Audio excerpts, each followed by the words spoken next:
What's going on YouTube? We are here with another Smite build video and I am your host Shui. Let's go ahead and dive right into it. As you can see on screen, we are going to be covering Medusa, the Gorgon, Miss Sneaky Snake herself, the woman that turns men to stone, the once beauty, now destruction, all the nicknames for this scary little snake.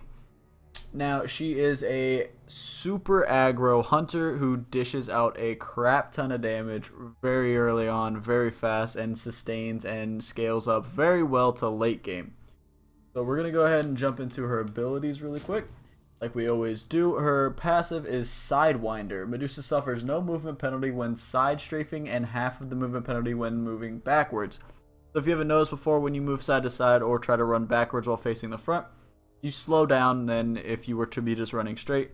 Half of it is for the backwards penalty, and there's no penalty at all when you strafe side to side, which is really useful for boxing with Medusa. So I would definitely take advantage of that and learn how to use that when you're fighting people. Her power shot is Viper Shot. Medusa shoots out 3 Vipers in rapid succession that poison the target's hit, dealing damage over time. Now this is pretty much your basic power shot, attack shot, whatever you want to call it for hunters. But this one just adds a little bit of a poison DOT, which is 30 plus 10% of your physical power, every 0.5 for 1.5 per charge. So it'll tick 3 times per charge. You get 3 you can hit. You can possibly stack 9 times. Her next one, which is used for her wave clear, which is Acid Spray. Medusa hurls back and spits out acid that damages the first enemy hit and sprays out acid in a cone behind them. Acid Spray will explode on statues Medusa has created. So pretty much what you want to do is when you use this on the front minion, spray it. It'll hit the tank minions, spray onto the archer minions, and you use that for wave clear for the most part. It'll make them weak to where they're 1 or 2 shot. Pretty self-explanatory. Now her dash for getaway and distance clearing is Lacerate. Medusa quickly slithers forward, rooting and slashing the first enemy god she encounters. The slash leaves the enemy god reeling in pain, reducing their healing for a short time. So pretty much what this does is you'll slither up, and if you hit another god, you stop them and slash them. It does a little bit of damage, not too much damage, but it does cap at 240 plus 80% of your physical power, which I actually didn't know it did that much damage. It doesn't feel like it when you're using it. When you actually slash somebody, you don't feel like you're doing that much damage. The healing reduction is 50% on top cap for 3 seconds. This is really well if you're going against somebody that's using Aphrodite, somebody that's using maybe Hell, or something like that, pretty much a cleric on the other team. This will stop that and slow that to a crawl, so you can actually speed up and just dish out so much damage that they can't do anything about it. So now we're going to go to her super, which is Petrify. Medusa removes her mask, revealing her true face, delivering a powerful blast from her horrifying Gorgon gaze. Enemies take damage and are stunned if they are looking at Medusa. Enemies not looking at Medusa take half damage and are slowed. Enemy gods that are killed during Medusa's gaze will turn into a stone statue and remain behind as a reminder to others. Now, before you saw an acid spray that if you hit one of the statues from somebody that's petrified, it'll actually explode, doing more damage. It's actually pretty solid. I've actually never landed that. I actually didn't know that for the longest time. This caps out at 700 plus 100% of your physical power, so it does a lot of damage. And if they're not facing you, it's a 40% slow. So it's pretty solid, and they're stunned for 2 seconds, which it doesn't seem like 2 seconds. It seems like you're stunned for a lot longer than 2 seconds. But it's really powerful, and I honestly love Petrify. It's so good. So good. Let's go down to the ability builder real quick. I recommend Acid Spray, Viper Shot, Lacerate, Viper Shot, Petrify. Viper, Acid, Petrify, Viper, Acid, Petrify, Acid, Lacerate, Petrify, Lacerate, Petrify. Boom, that easy, guys. Pretty simple. You just always want to max out your whatever power shot you have on a hunter. You pretty much always want to max that out first. You always want to make sure you have at least 1 point on everything, because you want to have as many things in your arsenal as possible, so when you're fighting you have more tricks up your sleeve and you're not waiting for cooldowns. You definitely want to do that.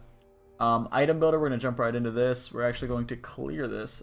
That was an old build I was testing, and it didn't really pass the test too much. I mean, I didn't exactly see everything that was in it, but this is the build that I used, the second build that I tested on Medusa, and it works out really well, and I definitely recommend using this one.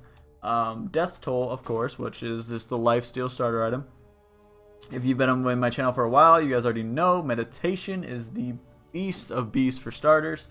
And then we're actually going to go down and grab your starter boots. A lot of people will probably give me flack for buying starter boots.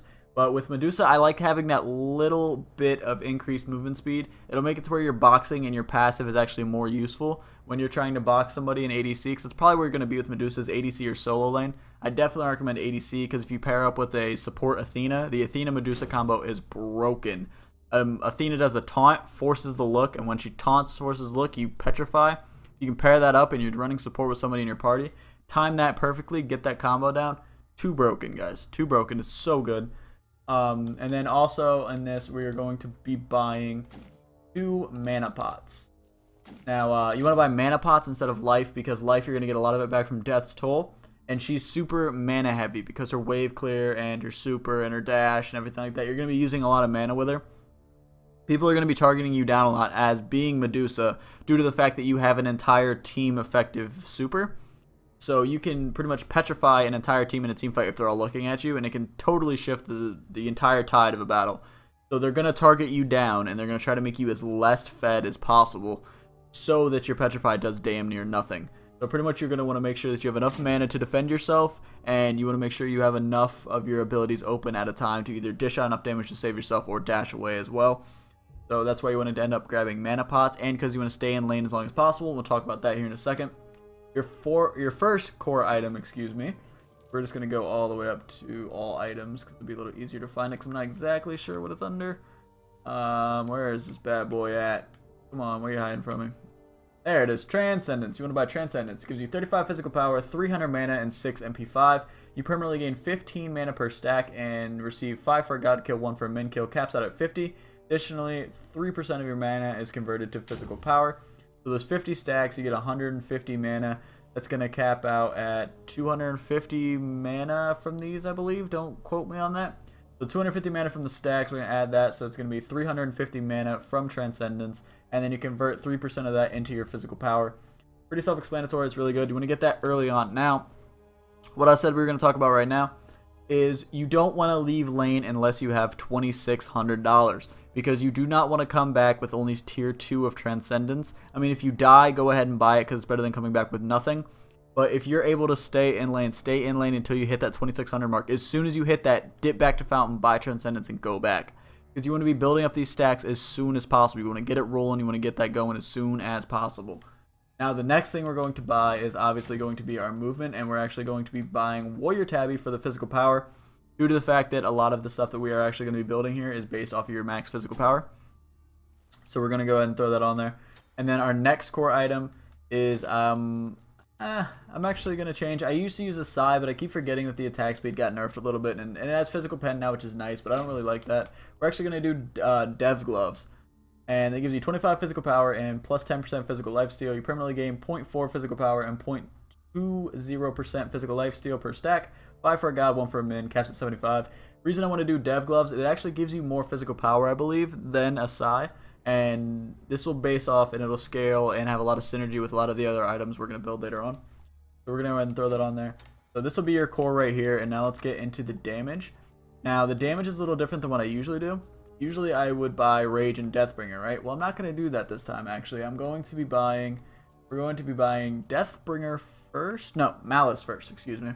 We're going to be buying Malice first, and this is why we buy Malice first. It gives you 50 physical power by itself, 20% chance critical strike. When you deal a critical strike, you deal an additional plus 75% of your total physical power as physical damage over the next 3 seconds. Additional crits refresh this effect. So pretty much every time you hit a critical, it lands a 3-second DOT that does 75% of your total physical power over a 3-second DOT. So this can help you claim kills. This can do a whole bunch of stuff like that. If you land a critical Viper shot, you're having 2 DOTs hit simultaneously. It's pretty strong. It's really good, and it keeps down their HP 5 from regenning. So it's really strong and really powerful. And then next, we're actually going to scoop up attack speed. And it's going to be Hasten Fatalis.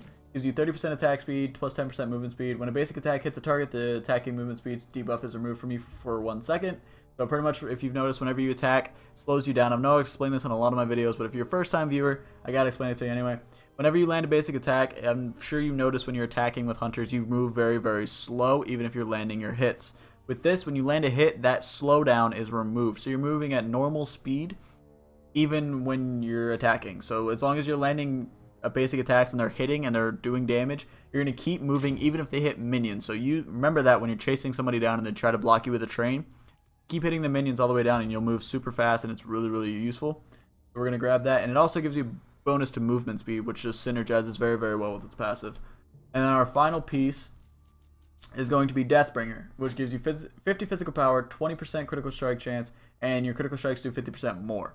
So pretty much, since you're going to have 40% critical chance and you're going to be hitting a lot harder with those crits, and then those crits are going to be landing DOTs, this synergizes very, very well with Malice. A lot of people choose Rage because Rage almost ensures a critical strike, but you're going to be hitting so often and so hard that you're probably 40% is perfectly fine. Out of 3 hits, probably 1 or 2 of them is going to be a crit with 40%. It's more than enough. You don't really need to worry about it that much.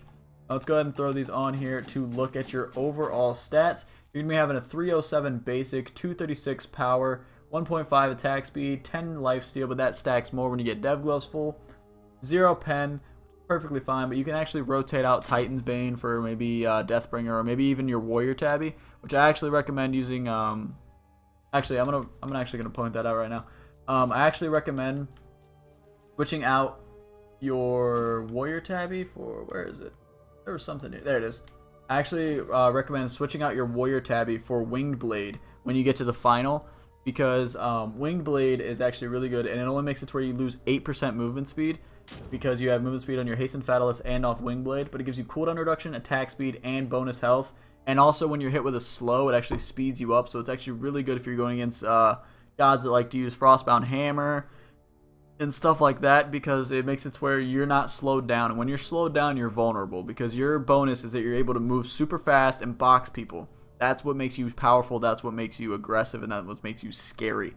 That's, you got to make sure you remember that. A lot of gods to look out for would be like Hercules, Osiris, Kronos, stuff like that, that they hit really, really hard, and they like to slow you down because they're slow themselves. Osiris is pretty fast, but Hercules is a big one. Ymir is a big one. Sylvanas, he's another big one. Pretty much any supports that you'll see in duo lane will probably have the Frostborn Hammer. The Winged Blade would be a really good item to pick up. Just scout the other person's build, scoop that up if you need it. But back to the overall stats. Sorry for cutting that off there. You got 40% critical chance, 72 physical protection, 48 magical protection, 2010 health, 22 HP 5, 465 movement speed, 0% cooldown reduction, but that will go up if you scoop up Winged Blade. And you got 1200 mana and 15 MP 5. Pretty solid overall stats, guys. Medusa hits like a truck really early on. She's a super big threat early game and a pretty solid threat late game, depending on if you go into a lot of team fights. A lot of 1v1s against self clerics is kind of a problem unless you can land a lacerate. But other than that, just keep your eye out and watch out for CCs in general. Make sure you scoop up the beads. I can't remember the name of the beads, but the CC beads that when you they're active items. When you activate them, you're free of CC. I cannot remember the name of them right now. It's 5:40 in the morning, guys. Sorry, but that's pretty much it, guys. I hope you do enjoy the video. Make sure you smash that like button for me. It really does let me know that you guys do enjoy these videos and they do help you. Make sure you comment down below if this helped you in any way whatsoever. And also, if you have any other gods you'd like me to cover over, I'll be glad to do that. This is actually a recommended video or a requested video. And then also, hit that subscribe button if you have not already, because you guys already know you want to join the Shoe Crew. We want you to join. We're family here. We help each other out, help each other solve problems. That's pretty much it for me, guys. I'm going to get out of here. I will talk to you later. Peace.